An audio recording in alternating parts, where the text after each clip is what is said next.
İnşallah bugünkü bəhsimiz Məsihiyyət tarixi haqqındadır. Hristiyanlıq haqqında olacaq bəhsimiz. Əvvəla deyim ki, Hristiyanlıq İbrahimi dinlərdən biridir. Yəni İbrahimi dinlər bilirsiniz ki, üçdür. Yəni Yahudiyyət, Məsihiyyət, bir də İslam. O ki, Qur'an-ı Kərimdə buyurur ki, İnnə dinə indəllahəl İslam, Allah yanında din İslamdır, o ayrı bir şeydir, o dəyişməz. Ondan danışmırıq biz. Yəni, bütün dinlər Allah yanında İslamdır. Söhbət tarixdə formalaşmış dinlərdən gedir. Yəni, bəzən insanlara deyirsən ki, Hristiyanlıq, yəni Yahudilik, Hristiyanlıq Həzrəti İsa'nın dini, Yahudilik, Musavilik, yox, Həzrəti İsa'nın dini İslam olur. Və ondan danışmırıq. Tarixdə formalaşan Məsihiyyətdən söhbət gedir. Tarixdə formalaşan Məsihiyyət bir dindir, yaranıb, meydana gəlir. Əsasını Allahdan alır təbii ki, vəhiydən alır. Amma sonradan təbii ki, təhrif olub. İslam necə təhrif olmuyor? Əgər İslam təhrif olmasaydı, yəni bu qədər məzhəblərin, bu qədər yəni firqələrin, bu qədər radikal cərəyanların meydana gəlməsinin bir anlamı olmazdı. Və bu qədər ixtilafların meydana gəlməsi anlamı olmazdı. Və bu qədər yəni zülmlərin tökülməsinin İslam adına bir anlamı qalmazdı. Əgər İslamda təhrif anlayışı olmasaydı. Yəni İslamda da təhrif var. İslam da təhrifə uğrayıb. İslamda da məzhəblər özü elə bir təhrif deməkdir bir mənada. Məzhəblərin müsbət yönü olsa da, eyni zamanda məzhəblərin mənfi yönü nədir? Məzhəblər təhriflərin meydana gəlməsinə yol açır. Yəni, əgər bir dində təhrif meydana gəlirsə, demək orada məzhəb meydana gəlmişdir. Yol, xüsusi bir yol meydana gəlir və bu yol yavaş-yavaş formalaşır, əqidəsi formalaşır, əməllər formalaşır, əxlaq prinsipləri formalaşır, dəyərlər, fiqh. Yəni, hər məzhəbin əqidəsi digərindən fərqlidir, hər məzhəbin fiqhi digərindən fərqlidir, hər məzhəbdəki əxlaq prinsipləri digərindən fərqlidir. Elə deyilmi? Dəyərlər fərqlidir. Yəni, ümumi deməli, dəyərlər eyni olsa da, amma məzhəb daxilində elə şeylər var ki, digər məzhəbdən fərqlidir. Deməli, bu məzhəblərin formalaşıb genişlənməsi dinin təhrif olmasına yol açır və eyni zamanda inkişafına da səbəbiyyət verir. Bəzi şeylərin inkişaf etməsi də məzhəb vasitəsilədir. Yəni, əgər heç bir məzhəb olmasaydı, yəni eyniyyət hakim olacaqdır və bu eyniyyətdə də inkişaf yoxdur.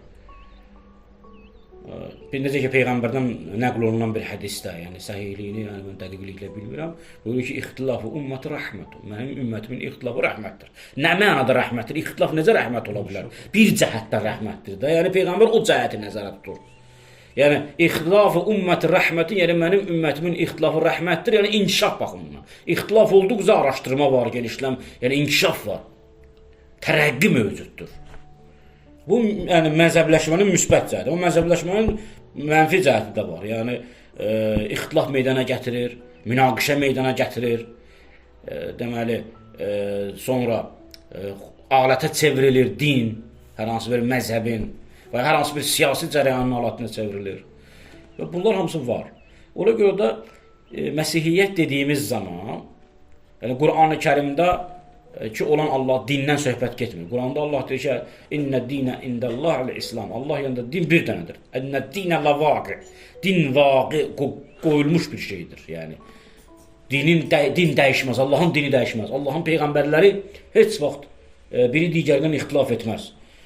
Əgər bütün peyğəmbərləri bir yerə yıxsaydıq, onlar arasında zərrə qədər ixtilaf olmazdı. Uzlaşmadan başqa heç bir ixtilaf olmazdı. Yəni, nəfs yoxdur. Bütün peyğəmbərlər məsumdur. Məsum olmayan, yəni müəyyən mənada məsumdur təbii ki. Məsumiyyəti də burada tam mənada biz götürmürük. Ona görə ixtilaf olmaz. Amma ixtilaf nədir? O insanların arasındakı onların bilgisi yoxdur, cahildirlər. Adi insanlar ixtilaf edir. Ona görə məsələn İslamdan sələfizm kimi, IŞİD kimi, Taliban kimi, əxbarilər kimi cərəyanlar da meydana gəlib. İslamdan doğru, yəni məzhəblər də meydana gəlib. Yəni biz yaxşı IŞİD-in hansı məktəbin ayağına yazılır? İslamda meydana gəlməyib. Bax, bizim harda meydana gəlib? İslamda meydana gəlib. Tarixdə olan qərmətilik, dailik hərəkatı, Şiə radikal hərəkatı, hara gedirdilər, qırırdılar, öldürürdülər. Bunlar harda meydana gəlib? İslamda meydana gəlib də. İslamdan çıxıb da bu. Bu İslamın əsəridir. Yəni xaricdə mən bir məsələn dinşünas, şərqşünas bunu araşdıranda İslam tarixi kimi araşdırır da, qərməti tarixi kimi araşdırmır ki.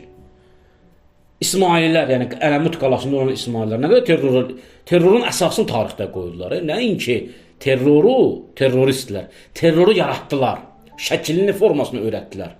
Bütün dünyaya öyrətdilər ki, terror necə olur. Elə bir sistem qurdular ki, elə bir iradəçilik, bir vəhdət, mərkəzdən idarə olunan bir sistem qurdular ki, həmin mərkəzdən idarə olunan sistem İslam coğrafiyasının müxtəlif yerlərində eyni anda terrorlar eləyirdi, sui-qəsdlər yerinə yetirirdi. Və özlərini fəda edirdilər, təsəvvür edirsiniz. Yəni, özünü öldürür, dailər özlərini öldürürdülər. Yəni, kinolarda da var, onlar görmüşsünüz bəlkə də.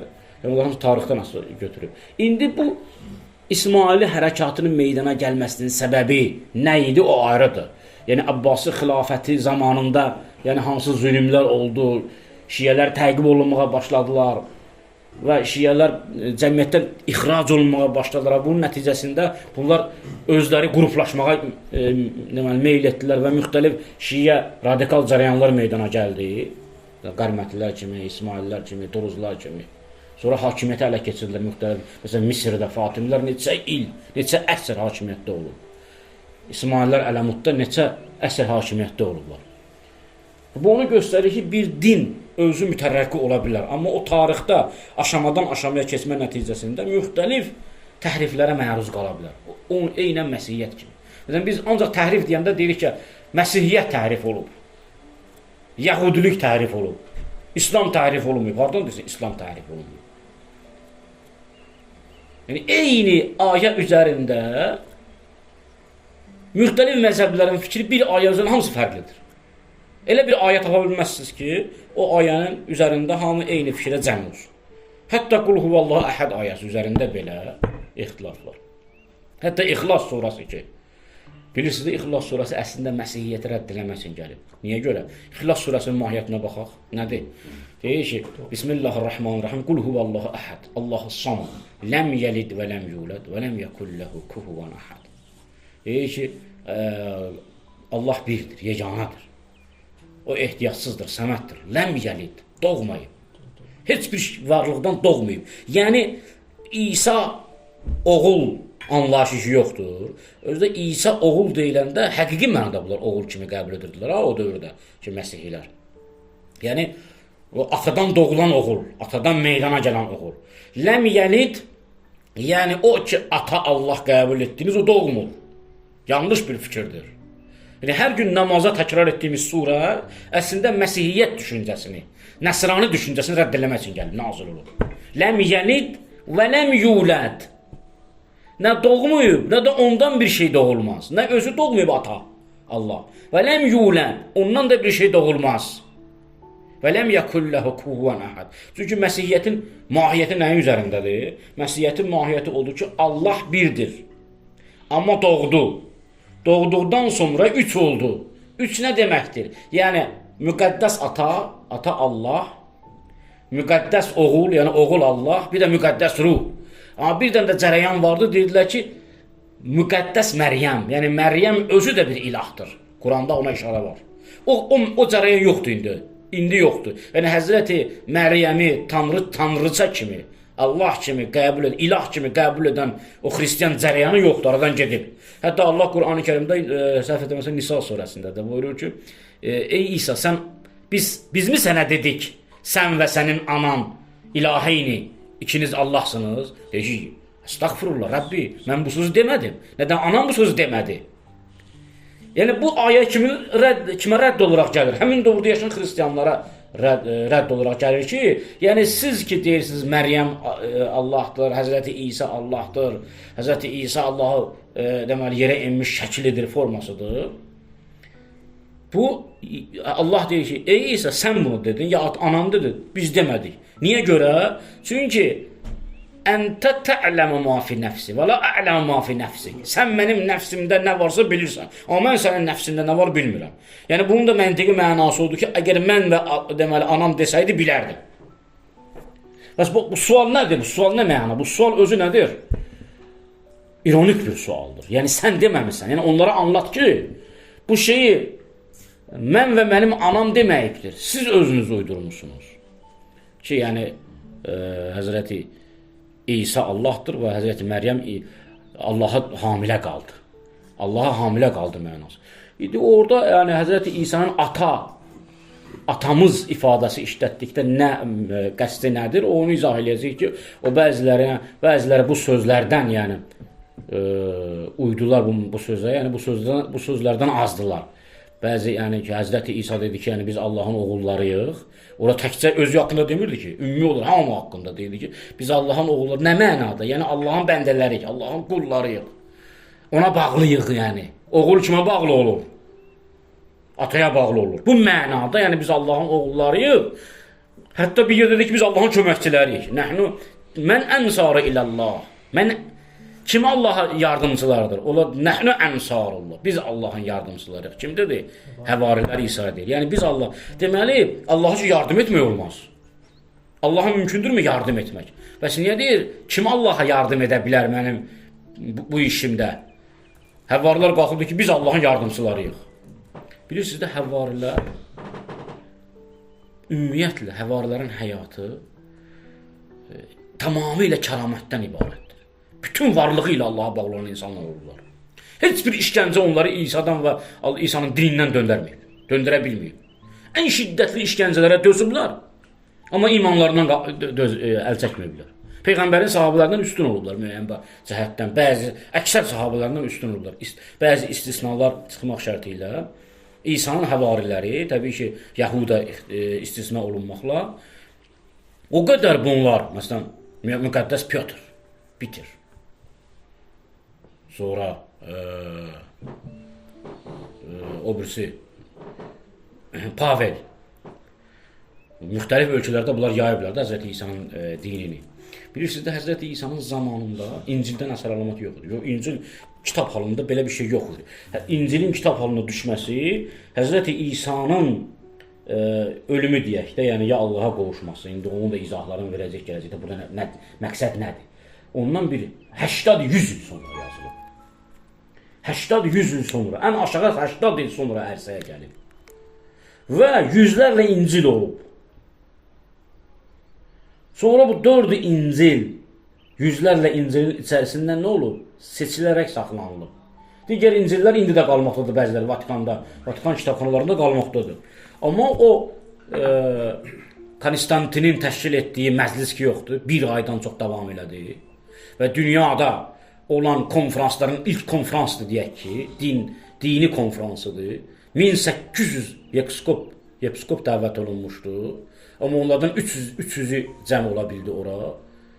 O 300 bir ay orada oturdular Konstantinin əmri ilə Nikeya şəhərində, indiki İznik şəhərində oturdular. Məclis, birinci Xristiyan ümumi qurultayı məclisi. Bir ayda orada Xristiyan əqidəsini biz nəyə inanırıq? Özdə bu adla. Mən buna iman edirəm. Mən buna iman edirəm adıyla yazdılar. Burada Qur'anın dediyi kimi insanlar çox idi. Qur'anın vəsf etdiyi kimi, Həzrəti İsa'nı vəsf etdiyi kimi o qədər yepiskoplar var idi ki, onların sözü rədd oldu, qəbul olunmadı. Və çoxları o konferansa gələ bilmədilər, gəlmədilər. Bildilər ki, yəni onların İsa haqqında, xristianlıq haqqında verdiyi rəy qəbul olunmayacaq. Ona görə gəlmədi. Yəni, xristianlığın tarixini oxusaq, görərik ki, bugün əlimizdə olan xristianlıq yoxdur. Bu Konstantinin icadıdır. Bu Həzrəti İsa'nın dili deyil. Konstantinin, yəni Konstantinopol şəhəri də onun adındadır. Stampolis. Sonra Stampolis deyildi ona. Konstantinopol, yəni Konstantinin şəhəri. Və xristianlıq da Romadan yox, Konstantinopoldan xuruc eləyib, çıxıb. Sonradan düzdür, Roma da birinci olaraq Pyotr başlayıb xristianlığın əsasını, həvari Pyotr orada başlayıb şeyləməyə, yaymağa və orada şəhid edilib Roma papları tərəfindən, Roma imperatorları tərəfindən. Yəni Avropada xristianlığın, İsəviliyin əsasını qoyan şəxs müqəddəs Peterdir. Orada var müqəddəs Pyotr kilsəsi. Ona görədir. Hətta tarixdə var. Deyir, İsa ona baxdı dedi ki, sən Petersən. Ona da başqaydı axı. Peter nə deməkdir? Daş. Yəni qoyulmuş daş. Sən osan. Və sən deyir, səni də görürəm deyir ki, sən yayacaqsan deyir şeyi. Mənim təlimlərim məsələn orada. Və belə şeylər var. Belə həvarilərin çox rolu olub da, yəni o İsa'nın dininin, yəni İsəviliyin yayılmasında həvarilərin çox rolu olub. İndi təsəvvür edin, Konstantin tarixi bilsədiniz bilərdiniz. Konstantin 330-cu ildə gəlib hakimiyyətə, səhv etmirəmsə, Konstantinopolda, daha doğrusu 330-cu ildə Konstantinopolu, Bizansı paytaxt elan edib. Ondan sonra 335-ci ildə səhv etmirəmsə, ola bilsin tarixdə səhv edib. İlk xristian deməli məclisini təşkil etdirib, özü xristianlığı qəbul edib, bütpərəstlikdən imtina edib, çox Allahlıdır. Xristianlığı qəbul edib. İndi Həzrəti İsa'nın doğumu ilə Konstantinin vaxtına qədər neçə əsr keçib? 3 əsr. Həzrəti İsa doğulur, bütün ayələrlə doğulur, birdən qeyb olur. Yəni Həzrəti İsa'nın uşaqlıq dövrünü biz bilmirik. Tarix ondan məskutdur, sükut edir. Fəqət Həzrəti Məryəm gətirir onu, göstərir, bir möcüzə kimi. Sonra nə olur? Tamamilə tarix sükut edir. Belə bir şəxs haqqında, ümumiyyətlə, sanki olmayıb kimi.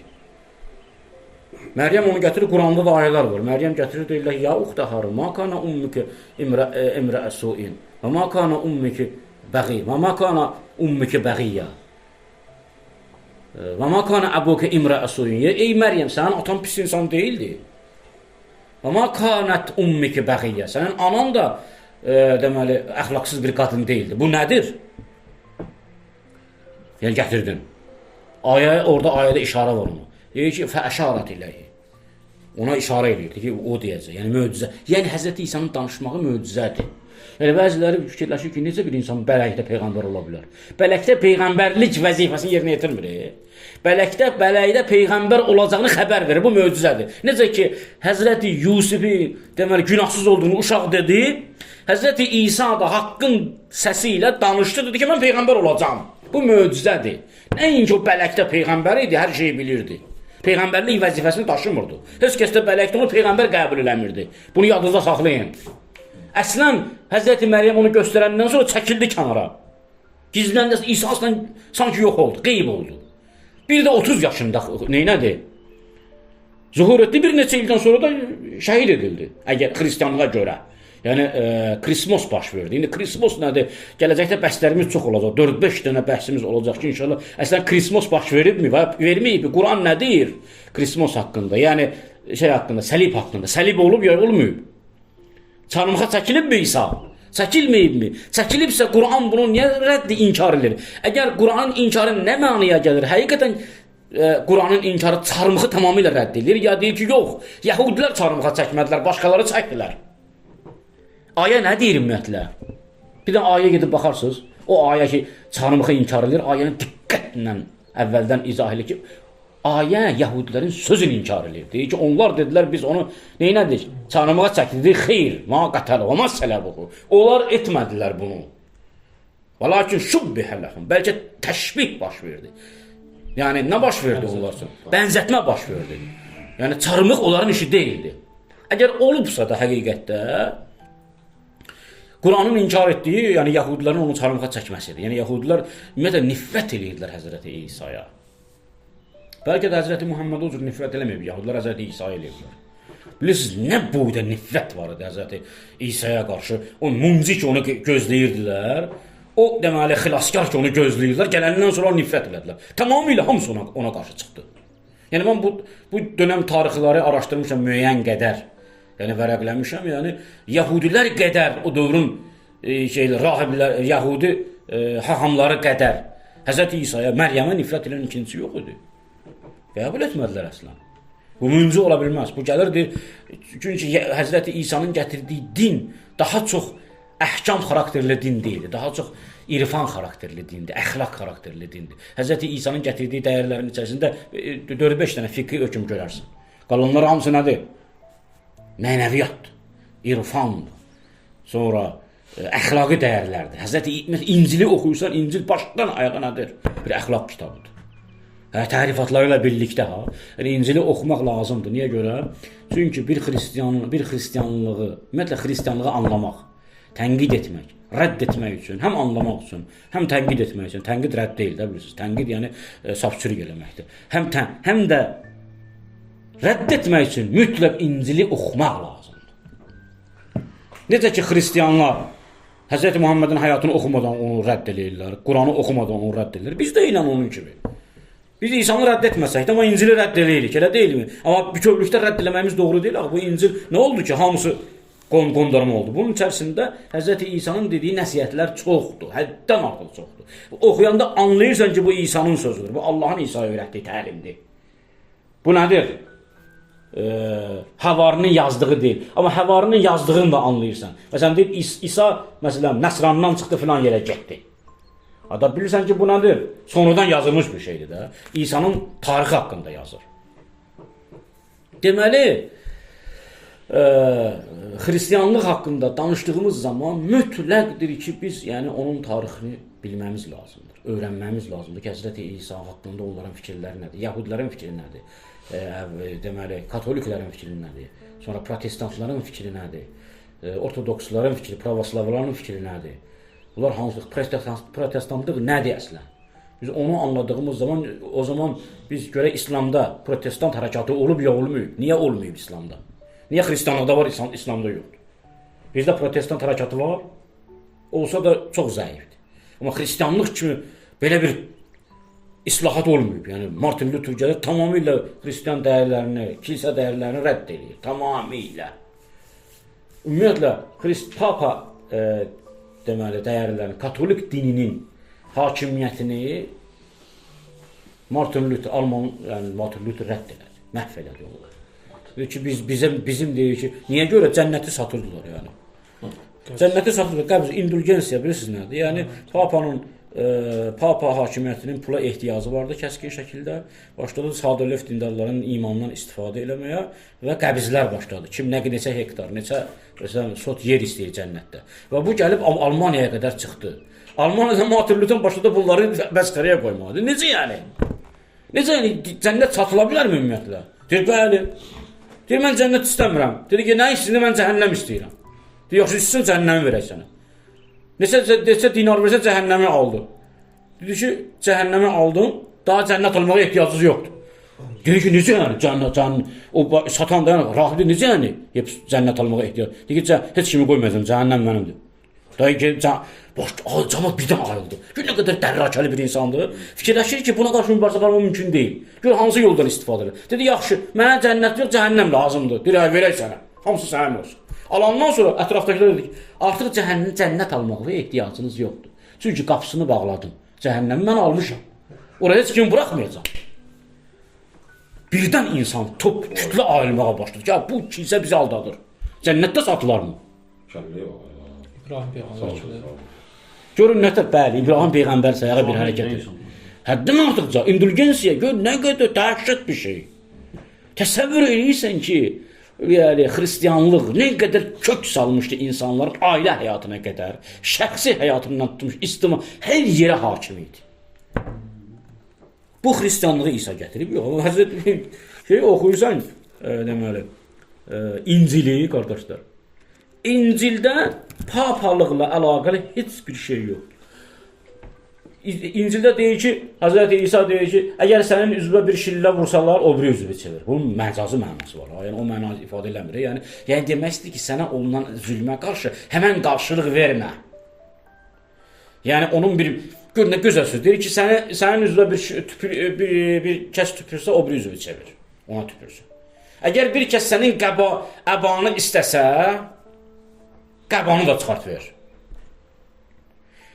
Məharat o deyil ki, bu İsa'nın sözləri də. Yəni, daha doğrusu İncildə Həzrəti İsa'ya olan təlimlərdir, vəhiylərdir. Və zəm deyir ki, siz deməli, sizə tərif edən insanlara fəqət yaxşılıq etməyin. Çünki ona bütün insanlar edə bilirlər. Bütün insanlar tərif olunan bütün insanlar tərif edən insanlara yaxşılıq eləyir. Məharət odur ki, siz tərifləməyən insanlara yaxşılıq edirsiniz. Dostlarınıza kömək etmək məharət deyildir. Dost olmayanlara kömək etmək də məharətdir. Məharət odur ki, dost olmayan insanlara yardım edəsən və ya dost olmayan insanları sevə biləsən. Sonra deyir ki,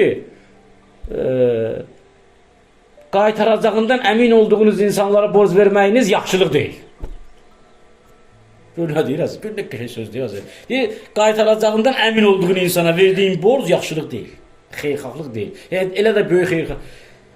Bu, qaytaracağından əmin olmadığın insana verdiyin borc məharətdir.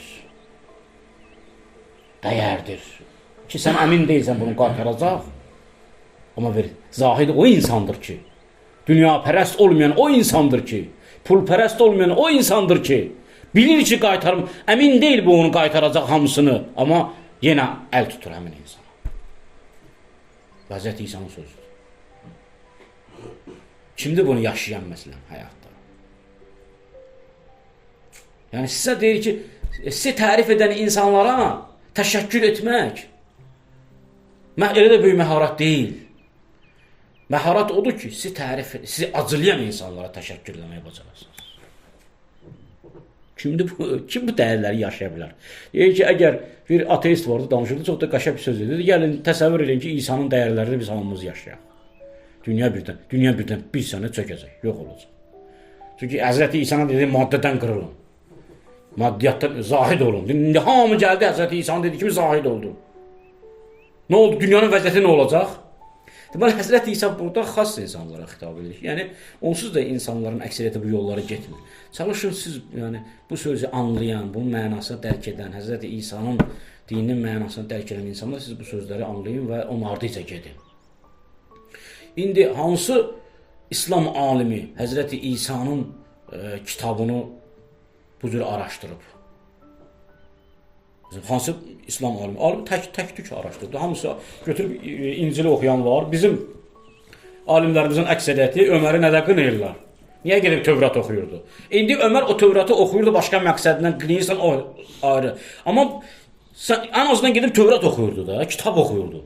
Başqa bir əməlində qınadı, orada niyə qınayırsan? Sən özün nə İncili oxuyursan, nə Tövratı oxuyursan, nə də Quranı oxuyursan. Elə deyil.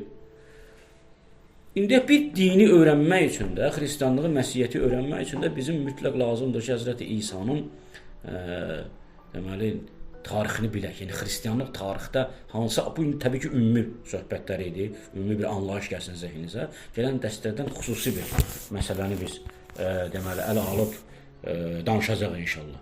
Yəni, Həzrəti İsa'nın çarmıxa çəkilməsi nədir? Onu ayrıca izah edəcəyik. Doğuşunun mənası nədir? Onu ayrıca Quranla, həm xristianlıqla izah edəcəyik. Sonra Həzrəti İsa'nın deməli, ölüb dirilmə anlayışı nədir? Çünki o ölüb dirilmə bilirsiniz də, xristianlıqda çox önəmlidir. Xristianlığın mahiyyəti əslən Həzrəti İsa'nın ölümü ilədir. Bilirdiniz bunu? İndiki xristianlıq Həzrəti İsa'nın doğuluşu ilə heç bir əlaqəsi yoxdur. Həzrəti İsa'nın ölümü ilə əlaqəsi var. Xristianlığın mahiyyətində Həzrəti İsa'nın şəhid edilməsi, sonradan 3 gündən sonra dirilməsi 50 gün insanların içində gizlicə gəzib dolaşması haqqındadır. Xüsusi insanlar görüb. Baxın, necə gedir imam zamanı xüsusi insanlar görürdü. Eyni həmin etiqadda təkrar olunurdu. Həzrəti İsa'nın bir xüsusi insanlar, həvarlar görürdü, hamısı görmürdü. 50 gündən sonra asimana qalxdı və özü necə qalxdı? 4-cü asimana. 4-cü asiman nədir? 4-cü asiman günəşin qərar tutduğu yerdir. Həzrəti İsa oradadır. Bilirsiniz də qədim inanca görə günəş ən müqəddəs varlıqlardan biridir. Ümumiyyətlə, baxın, Yunan mifologiyasına günəş Allahdır, Jupiter Allahdır, Uranus Allahdır. Bunlar hamısı müqəddəs varlıqlardır. Çünki asimana müqəddəs yer kimi baxırdılar. Sonra bu gələndə, Einstein gələrlər sonra bu Kepler gələndən sonra, Newton gələndən sonra bu kəşf olunanda ki, yox o qazdır. Orada elə də müqəddəs bir şey yoxdur. Qaz yığınından başqa bir şeydir. Ondan sonra asiman anlayışı məna dəyişməyə başladı. Amma asiman anlayışı, qardaşlar, həm İslamda, həm də xristianlıqda asiman deyildikdə yuxarı aləm nəzərdə tutulurdu. Günəşin olduğu yer çox müqəddəs yer kimi qəbul olunurdu. Həm xristianlara görə, həm müsəlmanlara görə. Düzdür, Qur'an-ı Kərimdə asman anlayışı mələkut dünyası mənasındadır. Amma o dövrün dindarları bu cür başa düşmürdülər. Asman deyəndə nə başa düşürdü? Yəni təbəqədir. Orada kimdir? Deyir ki, Həzrəti İsa 4-cü asmanda Allahın sağ əlinin üzərində oturub. Eynən, yəni xristianlığın dediyi kimi. Allahın sağ əli nə mənadadır orada, nə bir simvol orada nədir? Üzərində oturub müntəzirdir ki, təzədən rucu eləsin. Çünki ayədə də var, Qur'an-ı Kərimdə var ki, deməli, qiyamət baş verməmişdən qabaq hamısı ona iman gətirmədən ölməyəcək xristianlar. Yəni, buradan da əsas götürürlər ki, deməli, bu qaydacaq və bütün xristianlar ona iman gətirəcək təzədən, yenidən. İndi o ayəyə biz gələcəyik ki, orada nə mənadadır? Yəni, ölümünə qədər bütün insanlar, bütün xristianlar, yəni nəsranlar İsa'ya iman gətirəcəklər həqiqi İsa'ya da. Yəni, Qur'anın dediyinə görə bu təhrif olunmuş İsa'dır, amma həqiqi İsa'ya, Qur'anın bəyan etdiyi İsa'ya iman gətirəcəklər. Ondan sonra, deməli, vəfat edəcək. Deməli, xristianlığın mahiyyəti, qardaşlar, nəyin üzərindədir? İsa'nın ölümü üzərində. Niyə görə? Çünki doğum, insanın doğuşu xristianlığa görə nədir? Günah-ı əzəmdir. Günah-ı əzəm nədir? İnsanın doğuşudur. Bu doğuş nə deməkdir? Nədən törəyir? Adəmin azmasından. Adəmin azması nədir? Bizim doğulmağımız deməkdir. Deməli, Adəmin azması günahı bəşəriyyətin günahıdır. Deməli, bəşəriyyətin günahı nədir? Dünyaya gəlmək. İndi bu günahı necə sildi? Allah özü İsa'nın insan kimi zahir oldu. Və məşəqqətlə öldü ki, bu günah nə olsun? Tələfi olsun. Xristianlığa görə belə də. Xristianlığa görə İsa'nın əzab çəkməsi insan mahiyyətində əzab. Çünki Allah əzab çəkə bilməz axı. Görmüşsün nə fəlsəfə var xristianlıqda. Görün nə dərin şeylər düşünüblər özlüklərində. Yəni deyir ki, qardaş, Allah əzab çəkə bilməz. Deyir ki, Allahın mahiyyəti ilahi mahiyyətdir. İlahi mahiyyətə əzab verə bilməzsən axı. Neynəməlidir bu ilahi mahiyyət? Olmalıdır, insan gəlməlidir yeryüzündən, Adəmin günahın olmalıdır. Silinməlidir. Ona görə deyir, get, indi İsa'nın nümayəndəsi kimdir? Pötr. Yəni, Həvari. Ondan sonra paplar. Birinci pap kimdir? Birinci Həvari. Pötr. Müqəddəs Pötr birinci Həvari. Yəni, sən get, günahın varsa neynə? Get, deməli, keşişin qarşısında, deməli, diyan və öz günahları etiraf et və keşiş sənin günahı əhv eləsin. Mümkün deyil başqa cür sənin günahın. Katolizmdən belədir. Katolik hissəsinə görə başqa yerdə sənin günahın əhv olması mümkün deyil. Katolizmə görə sənin başqa yerdə dua etməyin də anlamsızdır. Gərək sən, deməli, neynəsən? Kilsədə dua eləsən. O ritualı ayrı sən papsız, episkopsuz eləyə bilməzsən. Rahiblər eləməlidir sənin üçün. Rahiblər vasitədir. Xristianlığın mahiyyəti bundur. Həzrəti İsa'nın ölümü çox önəmlidir. Ona görə inşallah gələn bəhsimizdə biz Həzrəti İsa'nın doğumundan başlayacağıq. Sonra bu ümumi bəhsidir xristianlıq haqqında. Sonra ölümünə qədər gedən proseslər, sonra xristianlığın doğulması. O ki, yəni Konstantindən başlayaraq doğulması. Bir də ki, Arius'un nəzəriyyəsi. Arius var idi, episkop Arius. O deyirdi ki, Həzrəti İsa Allahın oğlu deyildir, peyğəmbərdir. İskəndəriyədə yaşayırdı Arius. Onun kimi çoxlu episkoplar var idi. Bunlar deyirlər ki, Həzrəti İsa peyğəmbərdir. Bilin ha. Xristianların Həzrəti Muhammedlə olan düşmənçiliyin əsasında nə dayanır? Çünki ona görə ki, xristianlıqda peyğəmbərlik yoxdur. Xristianlıqda peyğəmbərlik anlayışı yoxdur. Niyə görə Həzrəti Muhammed onların düşmənidir?